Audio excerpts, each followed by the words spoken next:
Good morning, good afternoon, or good evening, depending whether you're watching live or archived and where you happen to be. Welcome to another in the Nautel Transmission Talk Tuesday webinar series. I almost got it wrong that time, but we're 3 for 3 on getting it right. We're going to have a whole lot of fun today. We're talking about how to minimize operating costs, how to do things for less money, we hope.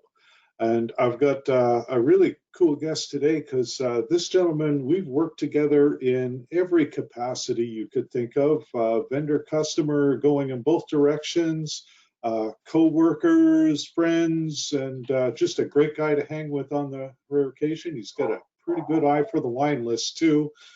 Happy to welcome Mike Pappas, Vice President of Business Development for Orban. I told you I was going to read that off the slide. Mike, welcome. Thanks for being with us today.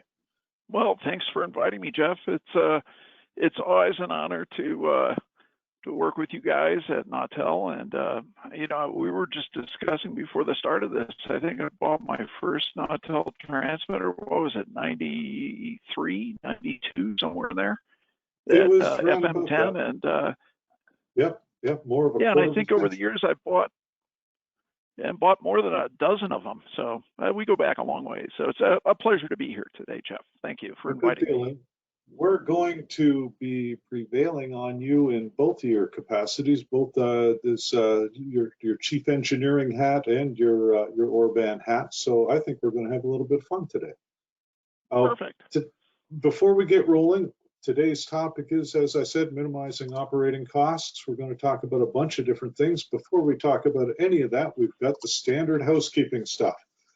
Hey, we not only encourage, we request interaction. We want you to, by all means, if you've got any questions, thoughts, or comments, you've got the question box on your screen in the control panel. There's also the little hand waving icon there. If you click on that, I'll see a little alert on my screen and we can unmute your microphone and bring you in live. By the way, we've got our first couple of comments. Elaine Jones, who does some writing for us, made a comment earlier about troublemakers. We won't go into detail, but thanks for being there, Elaine. And John Van Milligan says, hi, Mike. So there you go. John's from your neck of the woods, right, Mike? Yes. And it's nice to hear from John. I'm glad he's with us today. He's a great guy. So one other thing on here, if you're an SBE member, then watching a Nautel webinar does give you half a recertification credit under category I. I'm going to change that font someday so that I can tell that it is an I, not an L, but I did look it up recently, so I'm pretty sure I'm right this time. Our agenda, the same agenda for all of our Transmission Talk Tuesdays. I will call it Tech Talk Tuesday at least once this week or this hour, so we'll be prepared for that. You can call me on it. Maybe I'll even send a t-shirt out. We're going to do just a basic discussion with Mike and I. What we always do is try to pick 4 points to talk around. But as I said, this is your guys' show. So if there's anything at all you think we should be talking about, or where we should be directing it, or questions you can ask to help us clarify stuff, throw it in there. Whether you type it or we open your microphone up, it's all good. This is not a formal we're talking at you. It's a bunch of friends around the fireplace, so to speak. So those are where we're basically going. And Mike, so you spent quite a few years as a group chief engineer in the Colorado area. Is that where you always were, or where were you before that? I know you've done some fun stuff. Well, basically where I started doing radio and keeping 5 public radio stations on the air was in Colorado. But before that, I spent a decade working for ABC Television doing primarily live sporting events and electronic maintenance for live sporting events. So, you know, if you can survive live television, radio is kind of a walk in the park. But you certainly develop some very quick troubleshooting skills, because there's usually when things go horribly wrong, there's at least 3 or 4 people yelling at you all at once. So anyway, no pressure. No pressure at all. So the number one thing when you're looking to cut costs is you've got to do an audit. I don't know if he's on the list today. I haven't really scrolled down to take a look at the attendees. Sorry for that. Usually I do. But credit to Shane Tobin for turning me on to this particular little device. It's a sense energy monitor that you can plug in your house and set it up to monitor what uses how much electricity. Because obviously you don't know where to save the money if you don't know where you're spending it. So energy audit is one thing. Mike, what are the kinds of things that you looked at, like for burning electricity when it was your job to worry about who paid the bills? Well, a lot of that also revolved around, if you're using a 25-year-old air conditioning system, odds are that doing an upgrade to the latest, more energy efficient ones might make some semblance of sense. Right. And of course, if the only way you're going to find that out is to bring an HVAC contractor in and have them take a look at what you're currently using and how much energy that's sucking up, and where you might be able to justify a return on investment by going to a higher efficiency air conditioner. Cool. I tended to like closed buildings in terms of AC. Running external air, even though it potentially saves you some money, usually resulted in you doing a lot more maintenance work. Right. Because everything got hugely dirty and that you'd have to clean out and deal with. Mm-hmm. Yeah. So he made the mistake of raising his hand and telling us he was here. So Shane Tobin is in the audience. Shane, I'm going to unmute you, and if you could just tell us a little bit about that Sense Energy monitor. Yeah, hey guys. Can you hear me okay? You're loud and clear. Awesome. Yeah, I'd seen this for quite a while.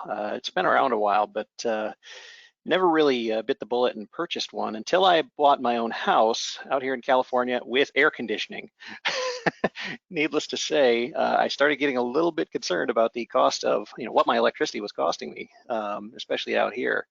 And I'm actually in an area where the rates aren't so bad. But yeah, this device is actually pretty cool. It shows you in real time what everything in your house is consuming, and it uses kind of some.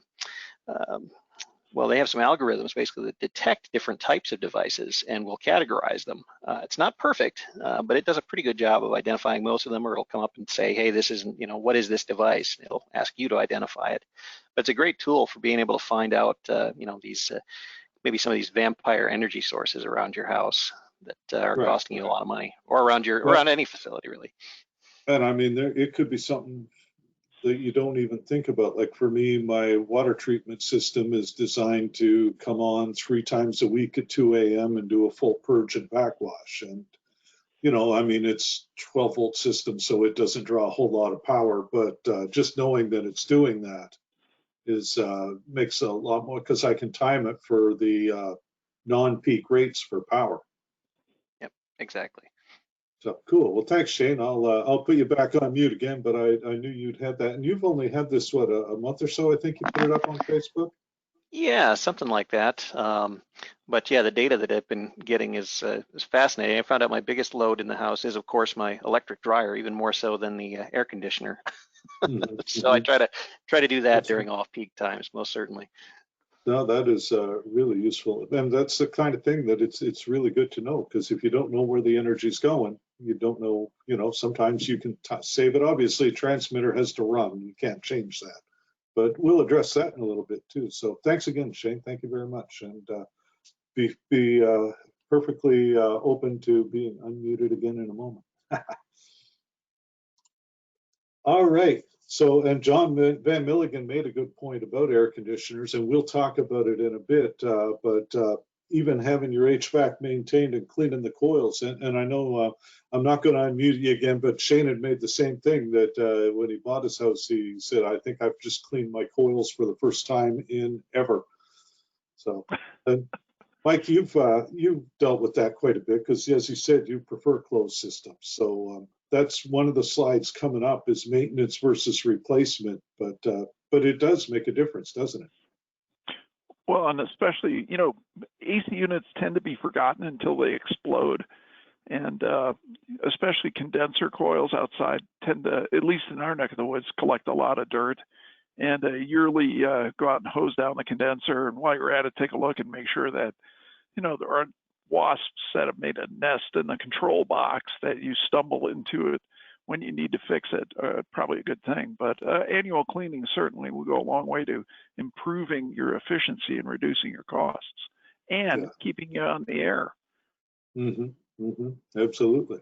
And I know one of our frequent guests, Alex Hartman, and I had a running joke not too long ago. Alex is one of the few guys that's tested our transmitters at both ends of their operational temperature range for different reasons both times. But yeah, it's definitely something to pay attention to.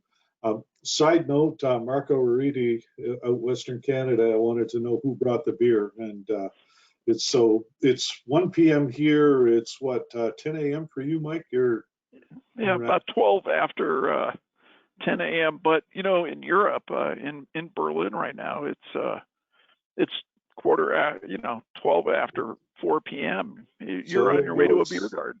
Yeah, 5 o'clock somewhere. Absolutely. All right, carrying on. So we do our little audit, we figure out where we're spending the electricity. This is beautiful. And the other thing to do when you do something, and this is advice I've always given my kids, anytime a task sounds too big, bite-sized pieces, break it up into bite-sized pieces. So literally start at the top. I mean, it may be as simple as tower lights, and in some cases it may be a tower that's lit that doesn't need to be, but that's definitely an argument that you want to have with the FAA, not the power bill. So Mike, have you any thoughts on LEDs versus incandescent?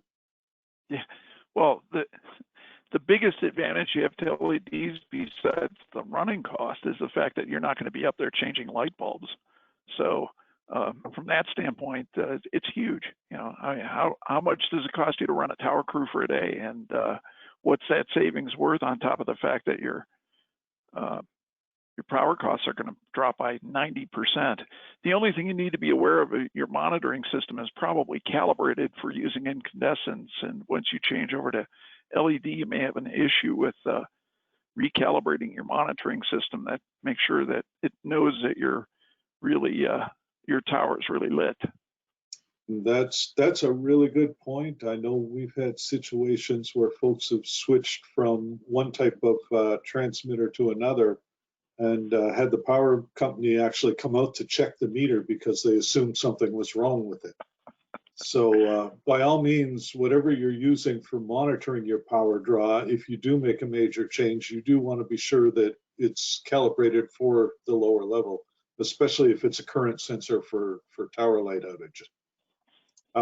And that brings me to another point, though, and I threw up an old spreadsheet that I have, and just about every manufacturer, I'm sure, does something like this, but it's just a cost of operation comparison. So it looks at hours per day, operating efficiency, cost per kilowatt hour.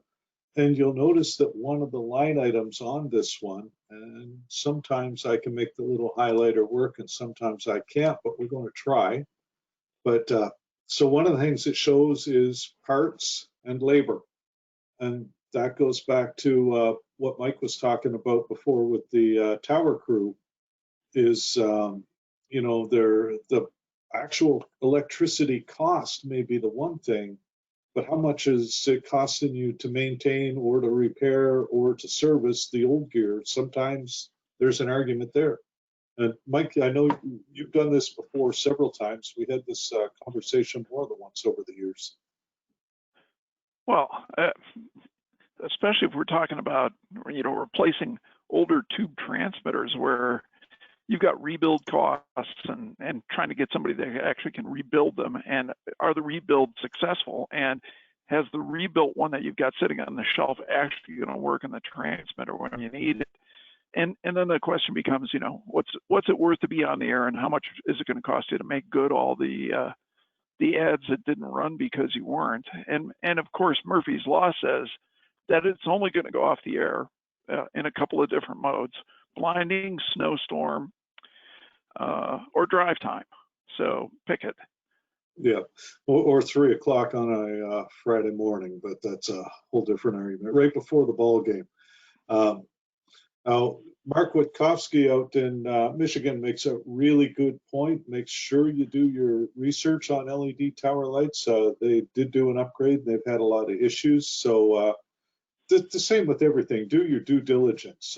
User reports, talk to folks that have already got them, see what they think. And in his case, they're saving the money in electricity and spending it on repairs. So, you know, you do have to be careful about that some days. Absolutely. Sometimes what looks like the best deal isn't necessarily the best deal, and that can be a challenge, especially in some cases where you've got to go to a bid situation and you're, depending on your state rules, you may or may not get the lowest price. What do they say?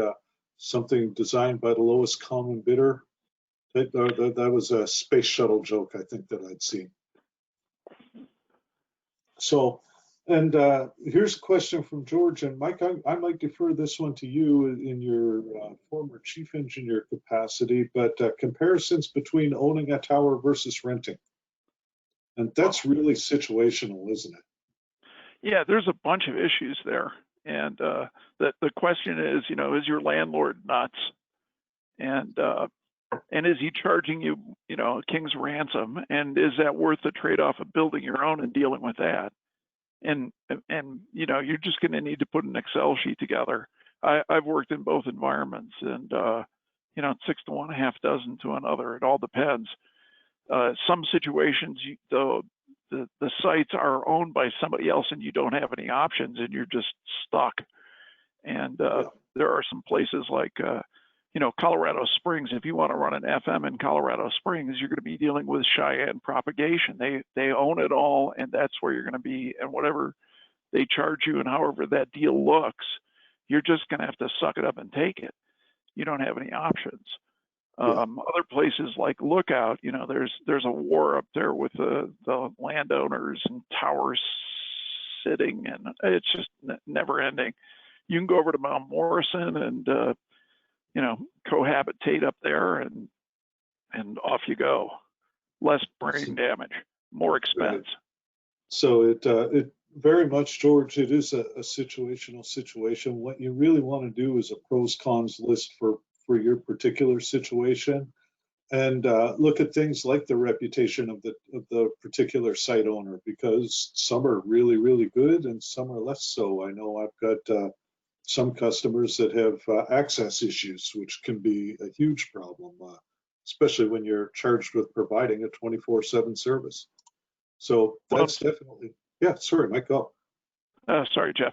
The other thing to think about is, are you renting from somebody that churns sites, right? So, you go on board, you got a 10-year or 20-year deal. 5 years into it, they sell the site to somebody who you'd never rent from ever again. And so those are just some other things to look at. Do they have a reputation for hanging on to sites? And certainly talk to other people who've done business with them and see how their reputation's been. Right. Now, Elaine's trying to make up for her troublemaker comment earlier, and she's asking if you'd say that most mountaintop sites are shared facilities, or are they solo owned? Depends on where you are. Yeah, that's true. One other thing we talk about a lot, of course, we're talking a lot about saving money with electricity here and a little bit about maintenance, and that's all good points. But the one other thing of course, I follow too many Facebook transmitter and radio related groups. And one of the things you see a lot is folks that are paying for phone lines that they didn't even know they had. So by all means, when you have a moment, reach out to your phone company rep and do an audit of your phone lines. And that can also be a really big deal.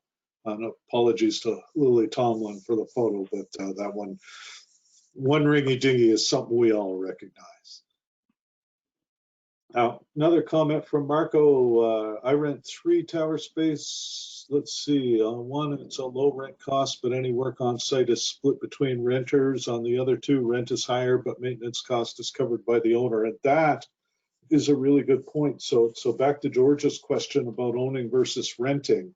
When you're doing your little pros and cons list, look at who's going to do the site maintenance, whether you're expected to cover a part of it or all of it, or whether the owner covers it, and balance that against the lease payments.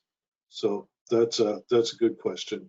And John mentions they had a 1200 baud link once that was a lot more than a dial tone. And that's exactly right. As I say, that's something that I read about a lot. And Mike, have you ever had to do a phone system audit? I've done that at a couple of sites, and I've always left a POTS line in at every site that I had. And there was a couple of reasons for it. First off, when the world came to an end, you at least had a way to get a dial tone. And second off, if the world really came to an end, you could hang your station off the POTS line and at least put something on the air. And it may not be good quality, but something is better than the sound of silence. And we usually had some way to hang something off that POTS line and scrape the audio off from it and feed the transmitter. And I don't believe I ever had to use it, but it was just comforting knowing that it was there. And they weren't all that horribly expensive. Yeah. And I mean, you hear of a lot of folks that had somebody tell me about an audit they did not too long ago and discovered they had 4 untagged ISDN lines coming into their DMARC. Wow. I'm not the smartest guy in the world, but an ISDN line, you're not talking $10 or $20 a month for one of those things in the US. There were a lot more money than that. So yeah. And in a lot of cases, you may not be able to tell it. You may have to reach out to your phone provider. And the other thing worth doing is taking a look and see if you've got anybody else's logo down in your DMARC room or where your services enter. Because I've had situations where somebody was running with one provider, but a previous provider had been used by a previous tenant, and their lines were all still active and being built. And of course, accounting gets the bill; they pay the bill. That's what they do. So that's one other good thing to remember. Stepping back for a moment to the cost of operations slide that I showed before with the little spreadsheet, you can find that calculator on our website. So if anybody wants it, just shoot me an email or drop me a question, and then it'll be happy to throw you a link to that. Seeing as Ed brought it up in the background, that we'll make him responsible for sending the link to it. So we talked about maintenance, and you were talking about air conditioner maintenance. And how many times have you heard about a site where they had to go to generator and discovered it didn't start? Oh, we had that problem all the time.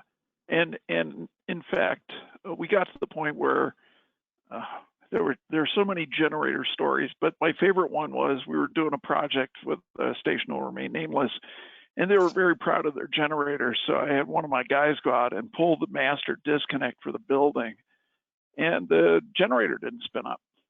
And the breaker was blown on the battery charger. The battery was dead. We went over to Napa. We got a new battery for it. We threw it in there. We fired it up. It ran for about 10 minutes and then aired out with a low coolant error.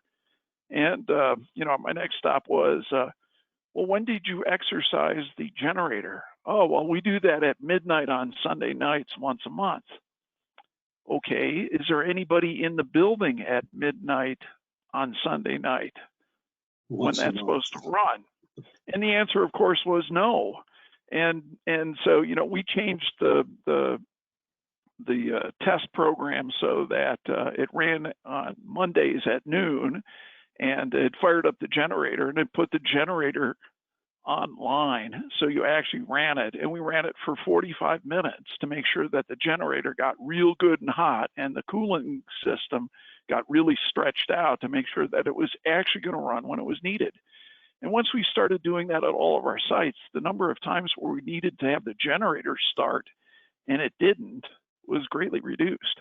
But before that, odds of you getting a generator to run and take the load and do it for, let's say, an hour or two because you had an extended outage were slim and none, and usually slim had left town at that point.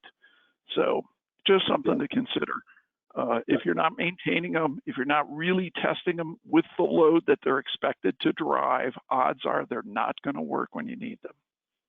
And it's one of those things that, like you said, I've got several people that have told me the stories about they run their automated generator test, and but if nobody's there to see it, is it actually, and I mean, you may not even need to be physically present. It may be something you could do remotely with IP camera and web monitoring, but you do actually need to be verifying that this thing is up, is switching over, and is running the building, because if it's not, you don't.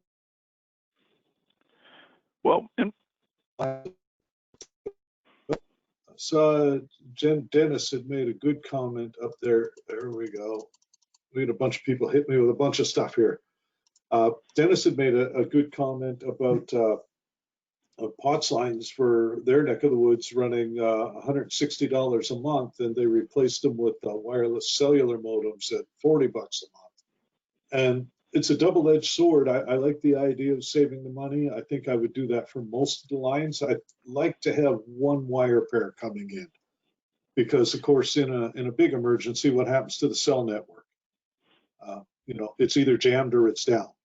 So belt and braces, but that's a very good point.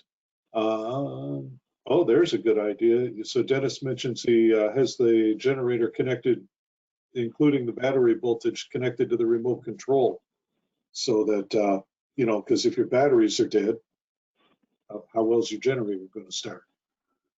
Somebody who looks a lot like me, who may or may not own a generator a lot like that one, got a phone call while he was in Vegas a couple of years ago during a snowstorm here and the subsequent power outage. And his wife said, so I took the little paper you made and I went outside and I pressed the red button on the generator and nothing happened. Plumber's pipes get fixed last. So now my generator gets exercised on a weekly basis and load tested once a month, with me actually there. Let's see, roll the cat transfer switch. That's another good point from Brad. If you don't, and again, generator testing is great. Load testing is great if you're running like a full load resistive test, beautiful. But you do also have a transfer switch to connect it to the building. So you need to make sure that works as well. Okay, Mike, any other thoughts on generators? I'm seeing some other stuff rolling in, so we're going to hit that in a second, but anything else come to mind? Again, when we did generator testing, we would always spin up the generator, let it warm up for about 10-15 minutes. Then we'd transfer it over to the load, AKA the building, and we'd let it run for 45 minutes, and then we'd let it do a cool down cycle for another 15 or 20. Most of the new automatic transfer switches now have some sort of interweb access, so they will happily send you an email telling you that they've had a successful test or an unhappy test. For those guys that are running older stuff, that probably isn't the case, but off you go. Test early, test often, get a maintenance contract, and away you go. Yeah. And so John's telling me a war story. John, I may open up your microphone if you've got one in a moment, but he was talking about a station where the generator was outside the manager's office and he didn't like the noise when it was running, so he turned it off. Woof. So what do they say? You can't fix stupid, but you can numb it with a hammer. So one other thing that Shane mentions is VoIP can save a ton of money over POTS lines, and definitely there is, as the phone companies get more and more into IP, there's less incentive for them to maintain the copper. I know up here for the most part now, as they have a pair break, they'll swap into another pair on the line, and they've already told us once they run out of lines, you're done. There's no more copper. Let's see. At the very least, have the summary alarm to the remote control. Yep. And you can't out-engineer a fool because fools are ingenious. Okay, now that may be my new Facebook status right there. Thank you, George. I appreciate that. What do they say? Fools get smarter every day. So, Mike, before we get too much into it, so we've talked a lot about site in general. Let's talk a little bit about transmitters in specific, and we're going to break the mold because almost everybody everywhere is always talking FM this and FM that, and we're going to go back to the antique modulation. And so, and it's kind of interesting. I picked that particular photo with Tim and Brian because if you look in the background with all the windmills, it's like we've got an AM station, which is one of the oldest communications technologies, and then wind power. So what are we looking at here, Mike? And I already know the answer because I was there, but tell me the story. Sure. Well, so this is there's the quick story. I won't make it too long and arduous. Is we started delivering our newest AM processor to a bunch of town square stations, and we like town square because they were willing to be guinea pigs with our new processor. And as part of that, we wanted to look at two things. First off, what, if any, impact you have by running MDCL on fringe coverage, and two, when you run MDCL, if we run higher modulation density, are there additional savings to be had in terms of power? And you know, as you probably all know, running AM stations, one of your biggest fixed costs are how much power you toss into the transmitter and cooling the transmitter building. And you know, is there any way that you can reduce those costs without impacting your coverage? And so we'd had some ideas on it, but the real question was, let's go out and do some field strength measurements, and let's take a look at fringe coverage, and let's start with conventional AM without modulation dependent carrier level, set a baseline, and then turn MDCL at 3 dB AMC, 4 dB AMC, 5 dB AMC, and 6 dB AMC, and see what the impact is on fringe coverage. And while we're at it, let's monitor the power consumption of the transmitter, and we'll make audio recordings of what it sounds like at fringe coverage and at 2 microvolts a meter, half a microvolt a meter, and see what the results are.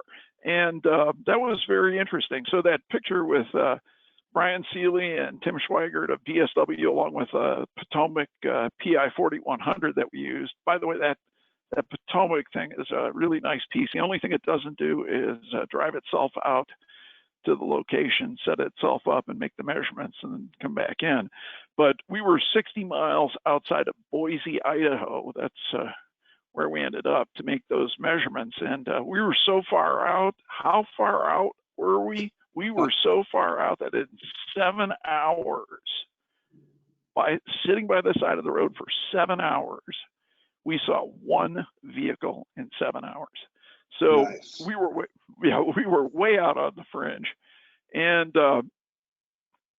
what did we learn? Well, what we learned was that you can run upwards of 6 dB AMC with a marginal amount of impact on your fringe coverage, and at a huge savings in power consumption. And the guys at Martin Stabbert at Town Square took that lesson to heart. And during the start of the COVID thing, when everybody was looking around for, how are we going to save some money here? They took KEEL, which is their big news talk in Shreveport, which is running an NX50, and set it for 6 dB AMC, and didn't get a single call about coverage problems from any of their listeners. And I got to tell you that that was a huge savings in power consumption, and that building has a 15-ton air conditioner. because it gets hot in Shreveport. And there are lots of very large bugs down there. And that transmitter site's a 6-tower array that's a 1/4 mile long. And I think there are gators out in that field. And I don't think you were going to, I certainly wasn't going to be the guy that was going to walk from one end of that array to the other, knowing that there was a potential to become a buffet at a gator's lunch. So, but that was interesting. And you ran the tests in Boise.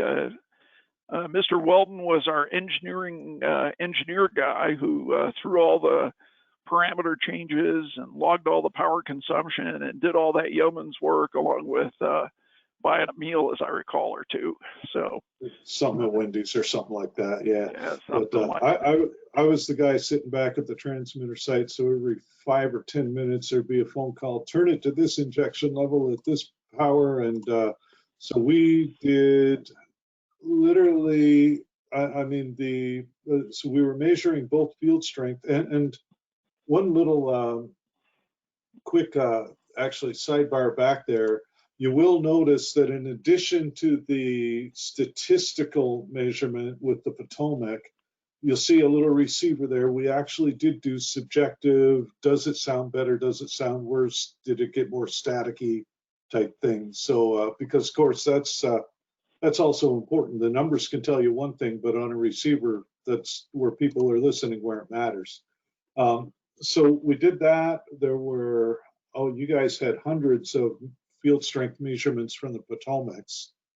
And then I know I had over 7,000 data points from the power metering. So we were actually real-time measuring power consumption.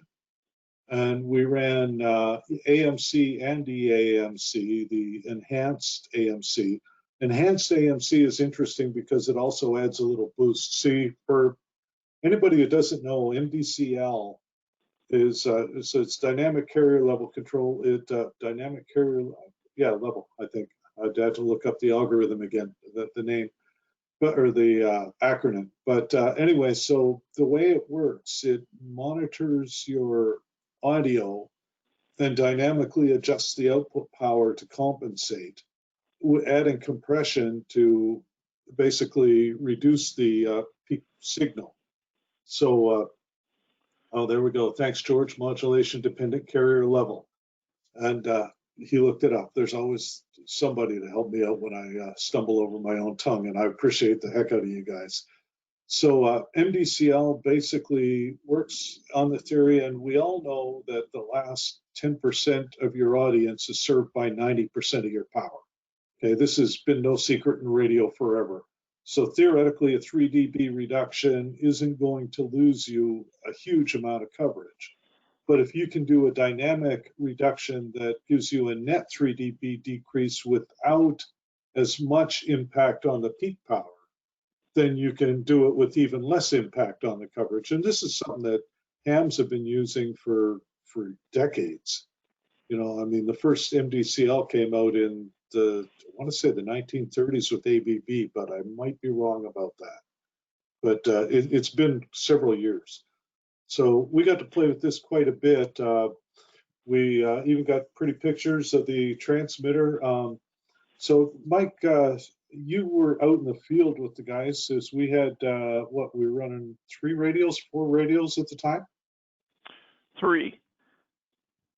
And just going back to MDCL for a second. So the carrier in AM, the carrier chews up a whole bunch of power, and it really doesn't do anything other than tell the radio that you might be there, but it doesn't convey any information. And so you got to think of carrier as kind of wasted energy. And what MDCL does is modulate the carrier based on the audio going into the transmitter, under the theory that if you can get enough modulation, you can suppress the carrier. A 3 dB AMC setting means that you're going to suppress the carrier by 3 dB based on audio modulation. 4 dB, 5 dB, 6 dB are higher carrier suppression. And what we've been able to do with Town Square on virtually all of their AM stations is by using our new generation AM processor. We've been able to increase the modulation density to allow them to get an additional 20% reduction in power consumption at 3 dB AMC, which is kind of the standard that everybody's running, and do it without impacting their coverage, which is kind of, you know, the old wives' tale about running MDCL is you're going to lose all your fringe coverage and you're going to lose all those listeners. And the reality is not quite that way. When you go to a 6 dB of AMC, your fringe coverage does get impacted.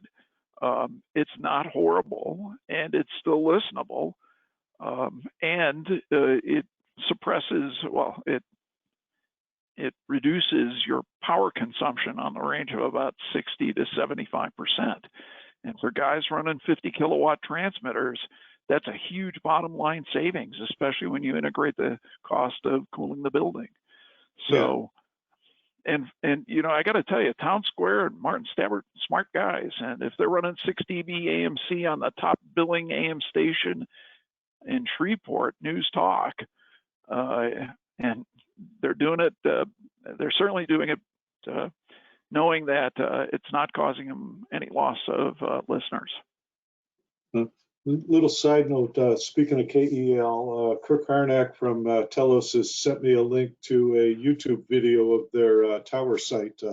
So if anybody wants a copy of that link, just ping me or Kirk, and happy to send you a link to it. We can take a look and see if there are any gators floating around. Another little side note, Kirk does an amazing amount of drone photography and video, and it's really fun to watch. So thank you for that, Kirk. I appreciate the input. One other thing that, and you brought this up really well, we were talking about, so AM, of course, as we know, is peak or is amplitude modulated, so that the carrier does vary, or the output power varies with the audio level. And if we look at this chart, and just pick the very first column, for example, you can see we got a 5 kilowatt nominal power draw. And with the AMC on, we're down to quite a bit less on the KVAR. So it's just a huge difference from one reading to the other. As you scroll down that the KV or the kilowatt hour power draw column, you can see how it varies significantly. And if I had this chart long enough, you could see the difference when we were running at AMC 6 dB with the, we had the audio cranked, where were we, 120, 140%, just for the test purposes? Well, and we should just clarify that we had an STA to run enhanced MDCL at 150% positive modulation. And by the way, that Nautel transmitter liked every minute of it. So we weren't just doing this by the seat of our pants. We really had an STA for it, and right. The commission processed that STA application so fast it almost made my head spin. So and back to you, Jeff. The funny thing is that the well, it's not funny. It's math. Math is funny sometimes, but the average power consumption followed the compression of the carrier control system fairly well. So when it said we were down 6 dB, we were drawing about 25%, so about a kilowatt and a quarter, and still putting out the same nominal power. One thing I really should have included here, and I do have a copy of it from an email I sent Mike last year, is a chart of the various power levels and the power consumption at those levels, or at those compression levels. Sorry, the power levels stayed the same all the way. So again, if anybody wants that, let's see. There is a good question from Dave Ewell. Does MDCL impact watermarking at all? Not that we've been able to determine, and I'm not able to, because of our mutual non-disclosure agreement with Nielsen, I'm not able to comment on where we're going next with that, but MDCL does not impact PPM encoding or decoding. Good to know. Good to know. That brings us back to, so this is, tell me what this, and you just sent me this picture this morning without any background information. I recognize the call sign, so I'll let you speak to this one. Well, I was just showing, I sent Jeff this screenshot this morning. WCTS in Plymouth, Minnesota is running on one of Nautel's, my brain is seized. That's it's the 50 kilowatt Nautel, yeah, NX50, and into a 5-tower array running one of our processors. And you can see I'm logged into the processor on the left side of the screen, and I'm listening to it using an SDR radio. We've been tweaking their processing remotely, but they're running MDCL at 3 dB, and they were looking to improve their fringe coverage by changing out the processing. They were looking to get better signal reports from their listeners in St. Cloud, of all places. And they did not have any alligators at the transmitter site in Plymouth, Minnesota, but there were a fair amount of big bugs up there. And anyway, it's with the ability to find local software-defined radios that are accessible via the internet, you can listen remotely to stations, adjust processing, and away they go. And I was up there and installed that processor, I think about 4 or 5 weeks ago. Nice folks. WCTS is Baptist Seminary up there, and it's their radio station. So it's a wild mix of everything from spoken word to classical music to everything in between, and top of the hour newscasts. It's an interesting environment from a processing standpoint, and to help them reduce their power consumption costs while improving their coverage. Very good, thank you. Couple of notes. Ed has been cheerfully feeding me information in the background, and he mentions that original cost of operation spreadsheet that I mentioned can be found at our website, nautel.com, of course.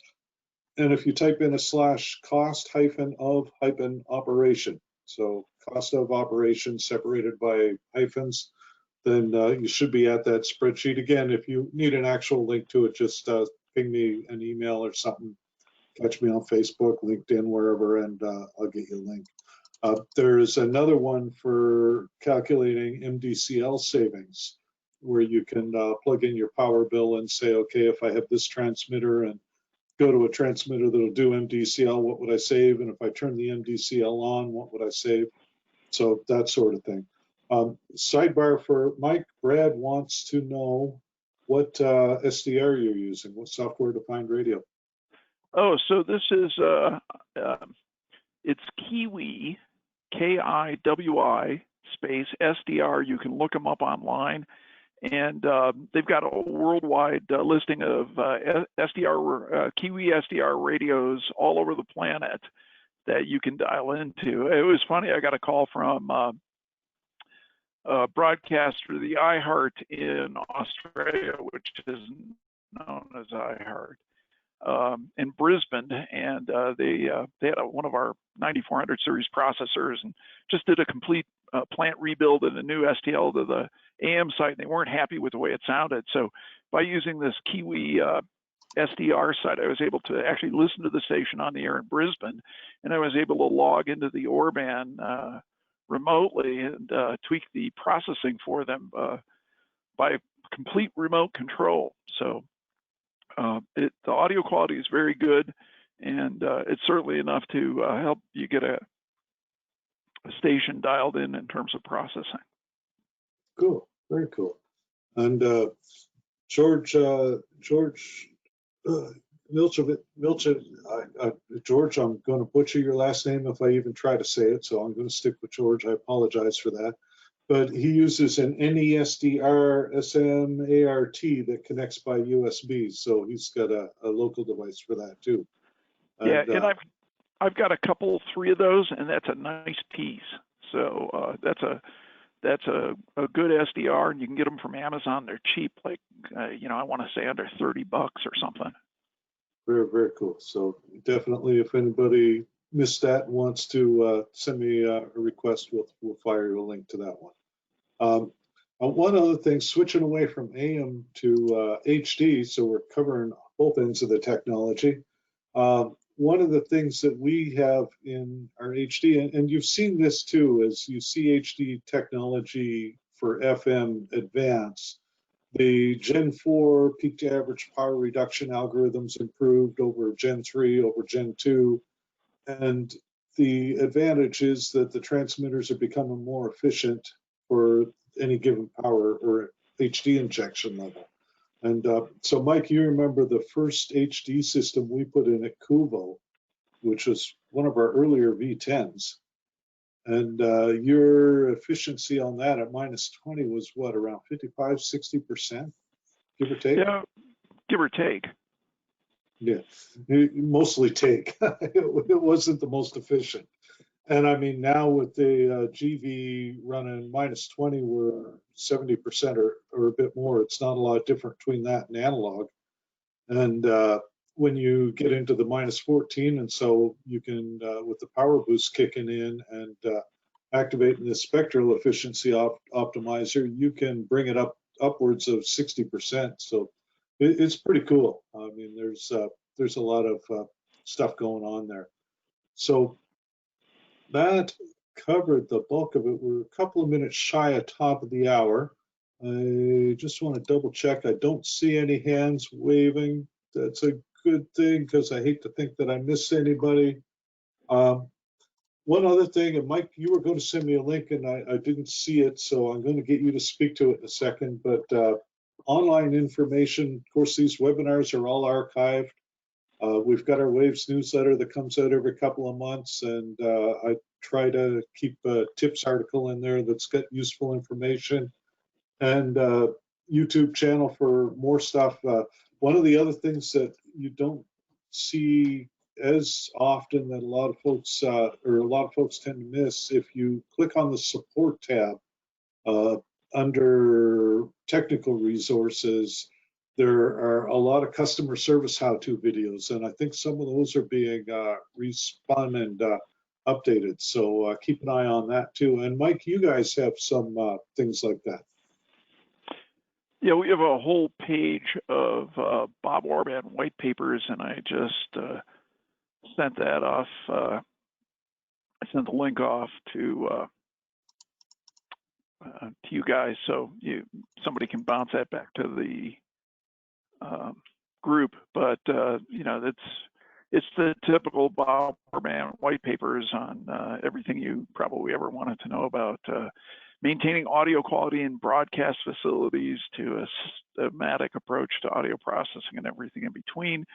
I was on a call with Bob this week on Monday, and he mentioned, I said, Bob, you've been doing this for what, 45 years? And he goes, well, actually 53 years. So, you know, he's kind of been around a bit. And, you know, Bob comes to work 6 days a week, and he's 74 years old. So it's, and every time I spend any time with Bob, my IQ goes up by about 20 points. I'm kind of like Beaker from the Muppets. My hair stands up on end, my eyes glow red, and smoke comes out of my ears. So it's all fun. There you go. I made a running joke once that I left one place and went to another place, and the IQ went down in both places. But I'm not sure how that worked out. Anyway, one other comment. Jim's asking if anybody has successfully used 5G for STL audio delivery. And so that's $1 billion question. I know in this part of the world, we don't have any 5G whatsoever. I'm lucky to see 3G in most of the places. So what about you? You're a little more technologically advanced in Denver. Well, we don't have enough 5G in the field or devices to play with it yet. But the other thing you've got to think about is your carrier. How much is your carrier going to charge you for data? You know, I battle with Verizon all the time because I have an LTE modem in the back of the car, and you know, it's not unusual for me to push the limits of my data plan, which I believe is 30 gigs right at the moment. And it starts getting real expensive if I exceed that. So it's just something to think about is, can you do it? Probably. Should you do it? Maybe. Can you afford it? It's the real question. And Right. you know, the only difference between Verizon and an old Western train robber was a train robber usually used a gun to rob you, and Verizon just sends you an invoice. Ouch. So, Ouch, that's harsh. I'm not saying you're lying. I don't know. So one other note before I say goodbye to everybody, we're going to take a week off next week and give me a little bit of a breathing room. We did that for the first week of July, and I appreciated the break. We do have a list of sessions put together for August, so keep an eye out on our website and social media places for that. And I think that we'll have a lot of fun. Mike, I want to thank you very much for taking some time out of your day to be with us. It's been kind of fun. We don't usually get to hang out unless we're actually working on a project of some sort. So and work we usually do. So it's one of those things. So again, thank you very, very much for your time. Folks, thank you. As I said, you know where to find us for just about everything. And by all means, if there's any questions, comments, criticisms, concerns, feel free to reach out. Until next time, have a wonderful day. Thank you.